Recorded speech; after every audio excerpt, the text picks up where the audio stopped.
The Galactic Council chamber buzzed with tension as Ambassador of the Empire stood before the assembly. His scaled hands trembled slightly as he clutched the formal petition, its digital surface glowing with the signatures of 17 different species.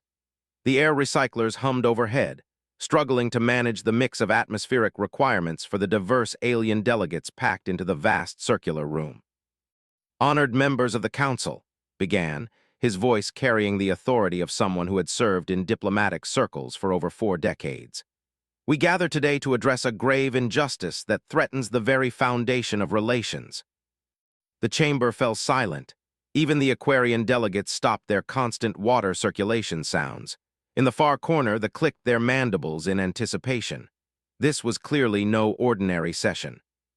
"3 days ago," continued, "on the trading station New Harmony, a human child brutally attacked my nephew in. The unprovoked assault left the young with severe injuries requiring immediate regenerative treatment. The medical reports are clear and undeniable." He gestured, and holographic displays materialized throughout the chamber, showing medical scans of a small reptilian being with what appeared to be significant trauma to his limbs and torso.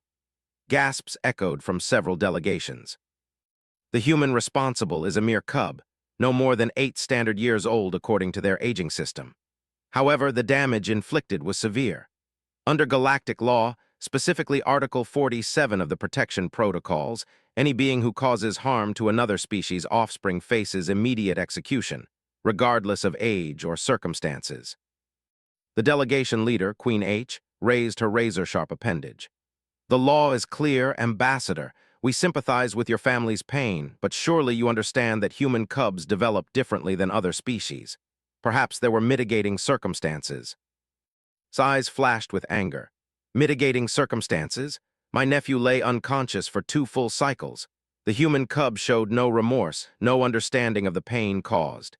In fact, witnesses report the human continued to struggle violently even after being restrained." From the human delegation section, Ambassador Sarah rose slowly.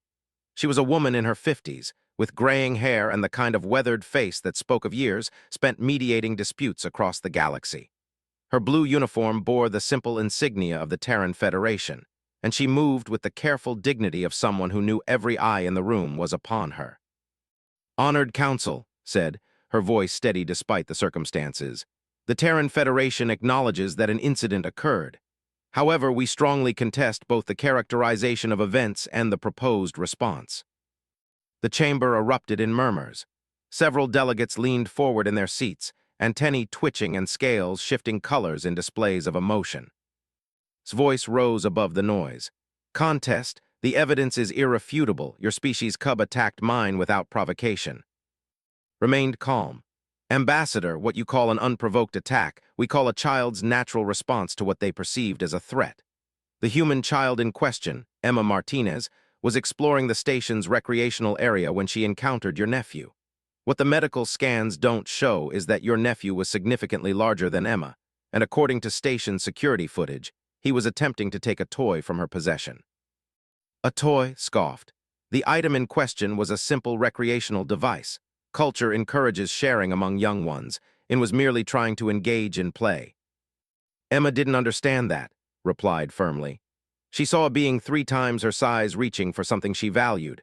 Her response was instinctive self-defense, not malicious aggression." The Aquarian delegate, their voice bubbling through their translation device, interjected. "Even if the human cub acted in perceived self-defense, the damage was severe. Are you suggesting that human young ones are inherently more violent than other species?" Took a deep breath. This was the moment she had been preparing for since the emergency session was called. "I'm suggesting that human children, like all young beings, act on instinct and limited understanding. But I'm also here to present evidence that challenges the very foundation of this petition." She activated her own holographic display, and suddenly the chamber was filled with new images. These showed the same incident, but from multiple angles captured by station security systems. "Council members, I present the complete security footage from the incident. Watch carefully." The hologram played in slow motion. The scene showed a typical recreational area with soft play surfaces and various toys scattered about. A small human girl with dark hair was sitting cross-legged, holding what appeared to be a small robotic pet that moved and made soft sounds. She was clearly delighted by the toy, giggling as it performed simple tricks. Then in entered the frame. The young was indeed much larger than the human child, with the typical robust build of his species. What the medical reports had not conveyed was that children at that age were typically equivalent to human teenagers in terms of physical development, despite being chronologically similar to Emma. The footage showed an approaching Emma and gesturing toward the toy. Emma looked up, clearly startled by the much larger being suddenly looming over her. She clutched the toy closer to her chest and shook her head. In persisted, reaching down toward the toy. Emma scrambled backward, still holding the device. The child followed, his movements becoming more insistent. "Pause here," said. "Council members observe Emma's body language. She is exhibiting classic signs of fear and anxiety. Her retreat is not aggressive but defensive." The hologram resumed. It made another grab for the toy, this time making contact with both the device and Emma's hands. Emma let out what appeared to be a cry of distress and pulled back sharply. What happened next occurred in a matter of seconds. It maintained his grip on the toy, and Emma, apparently afraid of being separated from her cherished possession, reacted instinctively. Her free hand came up and made contact with In's arm, while her legs kicked out reflexively. The result was immediate and dramatic. In released the toy and stumbled backward, clearly in pain. Emma, still not understanding the extent of the damage she had caused, continued to back away while clutching the toy. "The critical point," said, "is that Emma's reaction was purely defensive. She was not attempting to harm In, but to protect herself and her possession from what she perceived as a threat." Was on his feet immediately. "Threat. My nephew was attempting friendly interaction. The human cub's violence was completely disproportionate." "Ambassador," replied, "proportionality requires understanding." Emma had no way of knowing that In's approach was friendly. She had never encountered a before. From her perspective, a large, unfamiliar being was trying to take something from her by force. The Queen clicked thoughtfully. "While the context is illuminating, Ambassador, it does not change the fact that severe harm was caused. The law exists to protect all species' young ones from violence, regardless of intent." Nodded gravely. "Your Honor raises an important point about the law's intent. However, I would like the Council to consider the broader implications of applying that law in this case." She paused, looking around the chamber at the assembled delegates. "If we execute Emma Martinez for acting in what she perceived as self-defense, we set a dangerous precedent.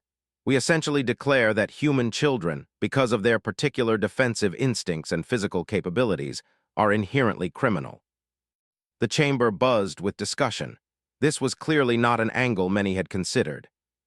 "Furthermore," continued, "we must ask ourselves whether the law as written truly serves justice, or whether it creates injustice by failing to account for the complexity of interspecies interactions." The Aquarian delegate raised a tentacle. "What alternative do you propose, Ambassador? The harm was real. Justice must be served." Had been waiting for this question. The Terran Federation proposes a different path forward. Rather than execution, we suggest that this incident be treated as a tragic misunderstanding that highlights the need for better interspecies education and protocols. "You seek to excuse your species' violence with words," said bitterly. "No," replied firmly. "I seek to prevent future tragedies while ensuring that justice truly serves the cause of peace between our species. The execution of a child who acted in fear serves no one's interests." She activated another display, this one showing a detailed proposal. "The Terran Federation offers the following: full medical compensation for In's treatment and recovery, establishment of an interspecies children's interaction protocol to prevent similar incidents, and Emma Martinez will participate in a supervised cultural exchange program to help her understand the consequences of her actions." The proposal hung in the air like a challenge. Around the chamber, delegates whispered among themselves, translating and debating in dozens of languages. His voice was cold when he spoke. "Pretty words, Ambassador, but the law is the law. 17 species have signed this petition demanding justice. Your human cub must face the consequences of her violence." Looked directly at him, her expression resolute. "Then I invoke Article 73 of the Galactic Charter. As the human child species representative, I formally request a full council vote rather than summary execution under emergency protocol. The chamber fell silent. Article 73 was rarely invoked, as it required a full debate and formal vote by all council members. It was a lengthy process that could take weeks. Scaled face flushed with anger. You seek to delay justice with bureaucratic procedure. I seek to ensure that what we call justice truly serves the cause of interspecies harmony, replied calmly. The council speaker, an ancient being whose species had founded the galactic government centuries ago, raised their staff. The Terran Federation's invocation of Article 73 is acknowledged. The matter of the human child Emma Martinez will be subject to full council deliberation. The session is adjourned until proper notice can be given to all member species. As the delegates began to file out, remained in her seat, feeling the weight of what she had just committed to. She had bought time for Emma, but she knew that the real battle lay ahead. 17 species wanted the child's execution, and convincing them otherwise would require more than just legal maneuvering. Across the chamber approached her, his movements stiff with controlled anger. You have delayed the inevitable, Ambassador, but know this, my nephew still suffers from your species' violence. No amount of political theater will change that fact. Met his gaze steadily. Ambassador, I understand your pain and anger, but Emma is not a monster. She is a frightened child who acted on instinct. Surely there must be room in galactic justice for mercy, especially toward the young. Paused at the edge of her seating area. Mercy? Tell me, Ambassador, if the situation were reversed, if my nephew had injured your human cub so severely, would you speak so eloquently of mercy? The question hit like a physical blow, because she knew the honest answer wasn't as clear as she wanted it to be. I hope I would, she said quietly. But more importantly, I hope we would all work to understand why it happened and how to prevent it from happening again. After left remained alone in the vast chamber, staring at the spot where the holographic evidence had played. The image of Emma, small and frightened, clutching her toy while a much larger being tried to take it from her, was burned into her memory. She thought about her own daughter, now grown and serving aboard a research vessel in the Outer Rim. At 8 years old, Sarah would have reacted much the same way Emma had. The protective instinct was so deeply ingrained in human children that it could hardly be called a choice. But that raised uncomfortable questions about humanity's place in the galactic community. Were human children inherently more dangerous than other species? Was their instinctive response to perceived threats too violent for civilized society? Pulled up her personal communicator and sent a message to her team back on Earth. They had weeks to build a case that could save Emma's life, but more than that, they needed to build a case for humanity's future among the stars. As she walked through the empty corridors of the council building, reflected on the irony of the situation. Humanity had spent centuries learning to control their violent instincts, to build a peaceful civilization that could take its place among the stars. And now, a single child's moment of fear might undo all of that progress. But had not given up hope. She had seen the uncertainty in some of the delegates' expressions, the discomfort with the idea of executing a child. If she could make them understand that Emma's actions were not those of a monster, but of a frightened little girl, perhaps there was still a chance for justice that truly served everyone involved. The real work was just beginning. Doctor hunched over her research terminal in the cramped quarters of the diplomatic vessel Terra's voice, her eyes burning from 14 hours of continuous study. Empty coffee containers littered her desk alongside data tablets containing psychological profiles, evolutionary biology reports, and behavioral studies spanning dozens of species. As the Federation's leading, she had been summoned to help build Emma Martinez's defense, and what she was discovering both fascinated and troubled her.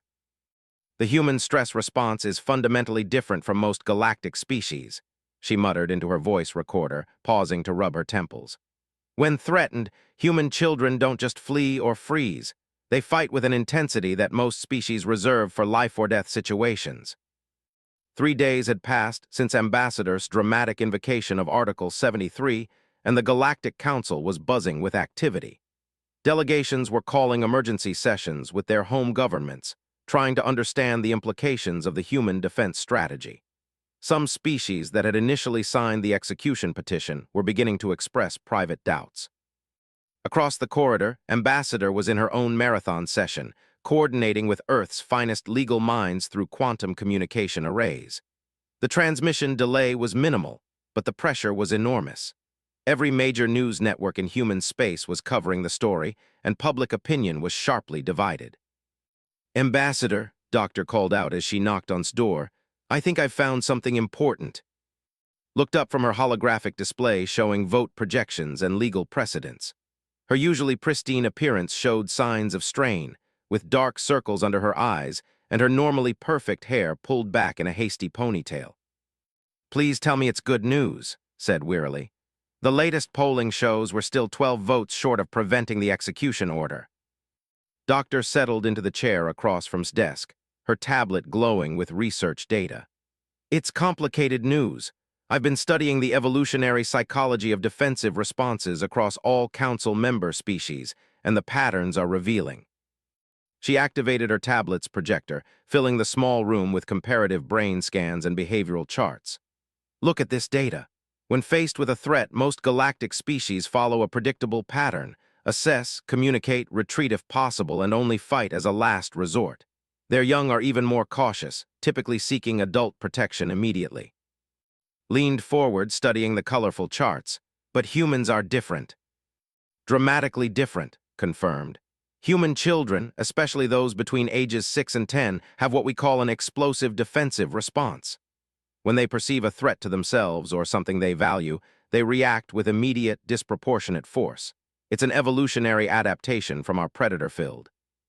Felt a chill run down her spine. That doesn't sound like it helps our case. It makes Emma sound more dangerous, not less. "Wait, there's more," said quickly. "This response is triggered specifically by perceived threats to things the child values highly." Emma wasn't just defending herself. She was protecting that toy, which our psychological evaluation shows she had bonded with as a comfort object. In human psychology, threatening a child's comfort object is equivalent to threatening the child directly. Studied the data more carefully.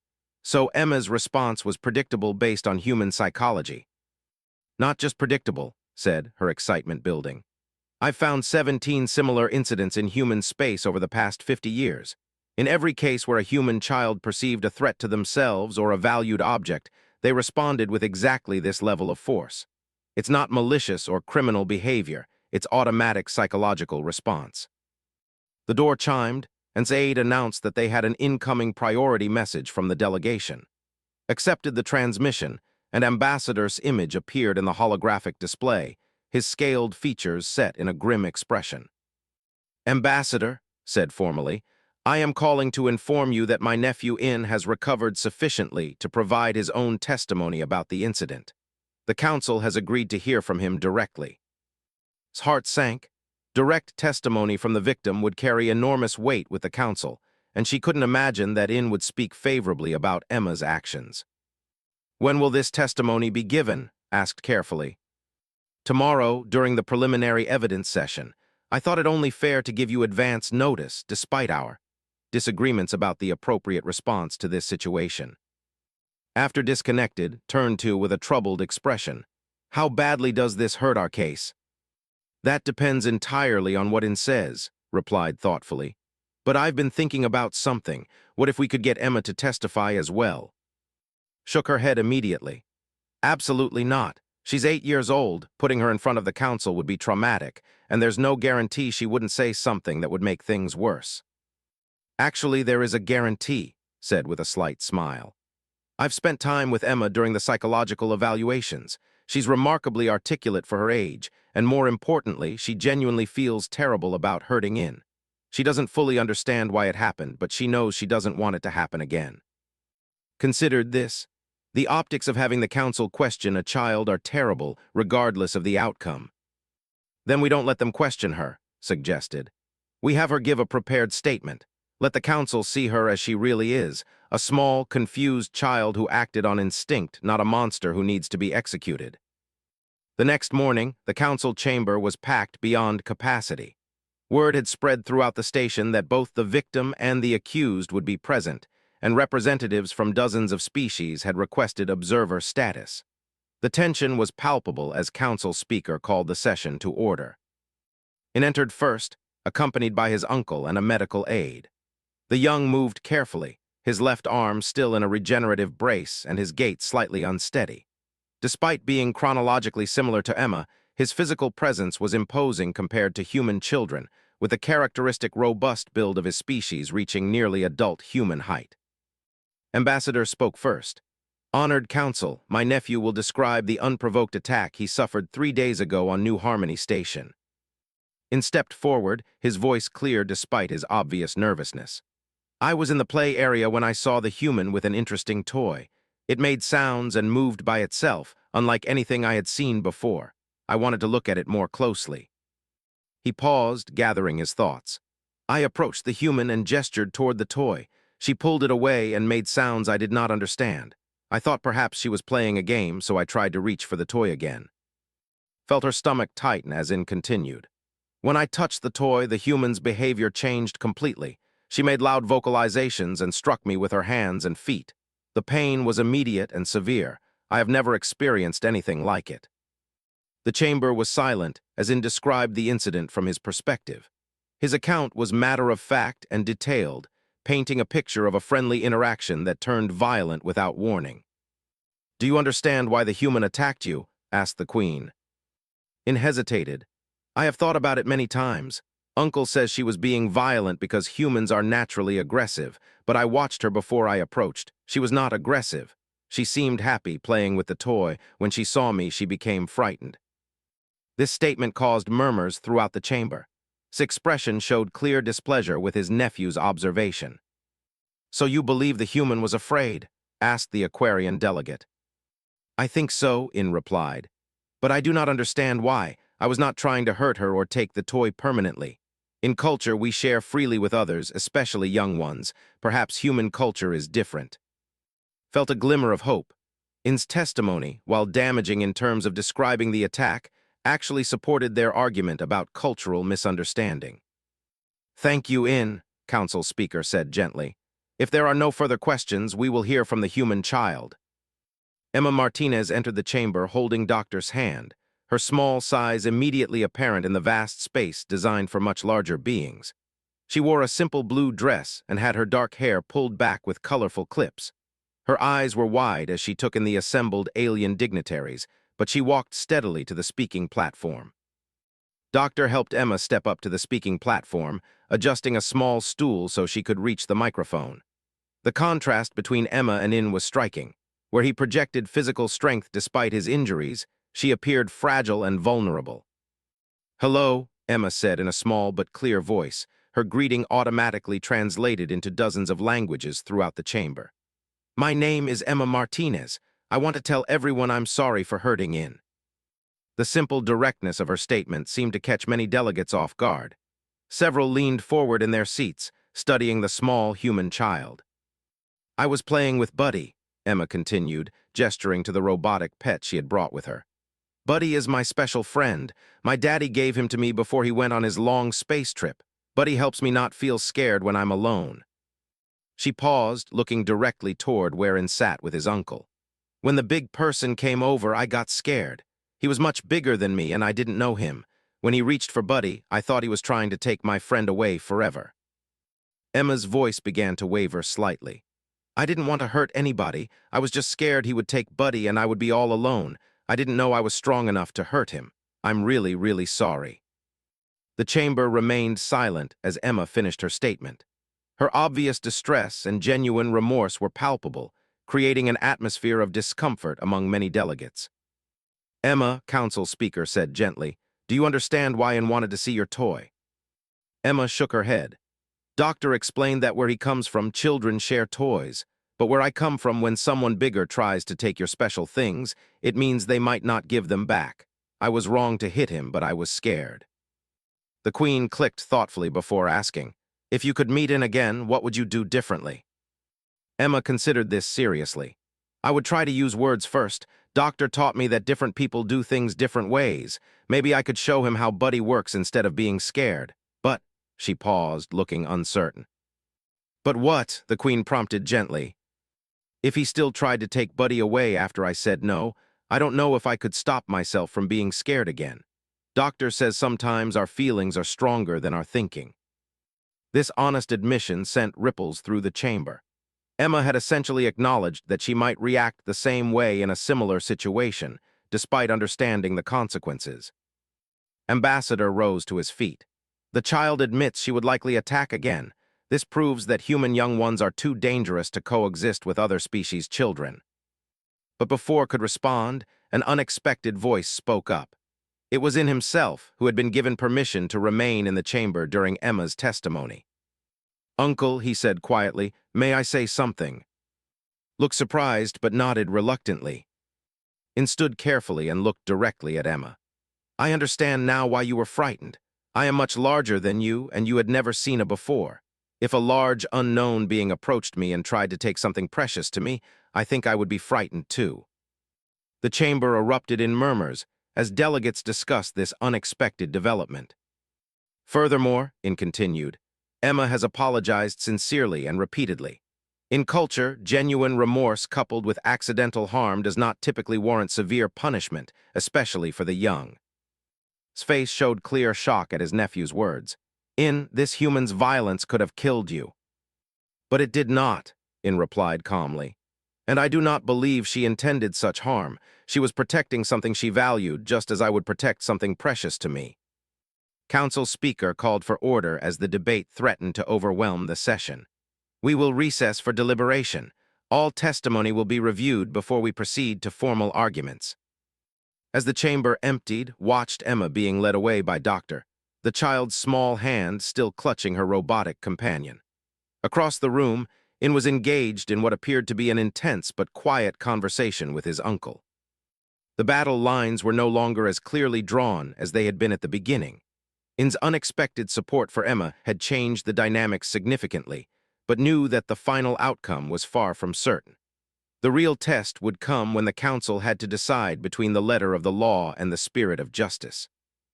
That evening, as reviewed the day's testimony, she couldn't shake the image of the two children, one recovering from serious injuries, the other facing possible execution for defending something she loved. Both were victims of a system that hadn't yet learned how to handle the complexities of interspecies childhood. The question now was whether the Galactic Council could evolve beyond rigid legal precedent to find a solution that truly served the cause of justice and peace between the species. The answer would determine not just Emma's fate, but the future of human children throughout the galaxy.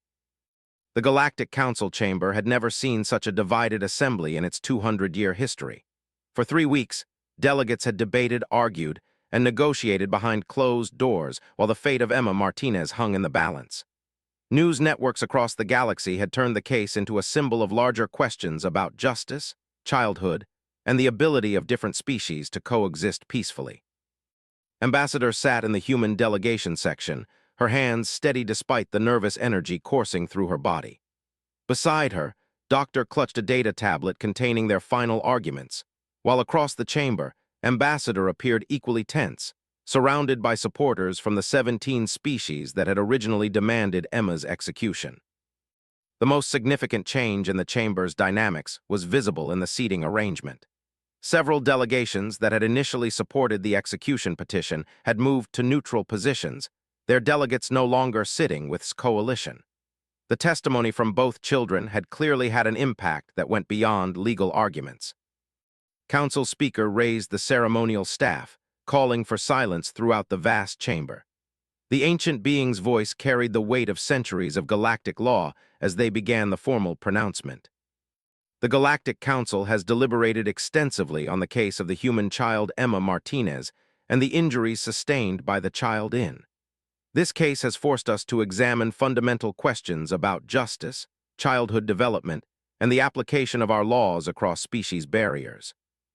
Felt her heart racing as paused, the silence in the chamber so complete that the air recycling systems sounded unnaturally loud. "We begin with the facts that are not in dispute," continued. "Emma Martinez, age 8 standard years, caused significant physical harm to In, age equivalent, during an incident on New Harmony Station. The harm was real, the pain was genuine, and the consequences were severe." Ambassador nodded grimly, while several of his supporters made gestures of agreement in their various cultural styles. "However," continued, "this council has also heard compelling evidence about the circumstances surrounding this incident, the psychological factors involved, and the broader implications of our response. The speaker's gaze moved across the chamber, taking in the assembled delegates from dozens of worlds and species. We have heard testimony that this incident arose from a fundamental misunderstanding between two children from very different cultural and biological backgrounds. We have seen evidence that the human child's response, while harmful, was an instinctive defensive reaction rather than deliberate aggression. Felt a flutter of hope, but forced herself to remain outwardly calm. The real decision was still to come. Most significantly, said, we have witnessed something unprecedented in this chamber. We have seen the victim himself advocate for understanding rather than vengeance, and we have seen the accused express genuine remorse and a desire to make amends. The speaker's ancient eyes found Emma in the gallery, where she sat with her parents who had arrived from Earth just days before. The small girl was trying to be brave, but her nervousness was evident to everyone in the chamber. The question before us is not simply whether harm was caused, but whether our response to that harm serves the greater cause of justice and interspecies peace. After extensive deliberation, including consultation with legal scholars, child development experts, and cultural anthropologists from across the galaxy, the Council has reached a decision. The chamber held its breath. By a vote of 47 to 31, with 6 abstentions, the Galactic Council rejects the petition for execution of the human child Emma Martinez. The explosion of reaction was immediate and overwhelming. Cheers erupted from some sections while angry shouts arose from others. Ambassador was on his feet, his face flushed with fury, while felt tears of relief streaming down her face. Council Speaker pounded the ceremonial staff repeatedly, calling for order. It took several minutes for the chaos to subside enough for the pronouncement to continue. However, said sternly, the rejection of the execution petition does not mean this matter is concluded without consequences. The Council has developed a comprehensive response that addresses both the immediate harm caused and the systemic issues this case has revealed. The Speaker activated a holographic display that filled the center of the chamber with detailed proposals and requirements. First, regarding immediate remediation, the Terran Federation will provide full medical compensation for IN's treatment and recovery, including any long-term therapies required. Additionally, the Federation will establish a victim support fund for interspecies incidents involving children. Nodded quickly, knowing that Earth's government had already approved these measures. Second, regarding the specific individuals involved, Emma Martinez will participate in a supervised interspecies cultural education program, working directly with children under careful supervision. This program will help her understand the impact of her actions and develop better cross-cultural communication skills. Emma's parents looked concerned but hopeful. The alternative to execution was something they could work with. IN will also participate in this program, helping to design protocols that can prevent similar misunderstandings in the future. His insights as both victim and advocate for understanding will be invaluable. Across the chamber, his expression remained stormy, but in himself appeared pleased with this development. Third, and most importantly for the future, continued, this case has revealed critical gaps in our interspecies protocols regarding children. The Council hereby mandates the creation of comprehensive guidelines for child interactions across species lines. Doctor leaned forward, recognizing the significance of this development. This was exactly what she had hoped for in her research proposals.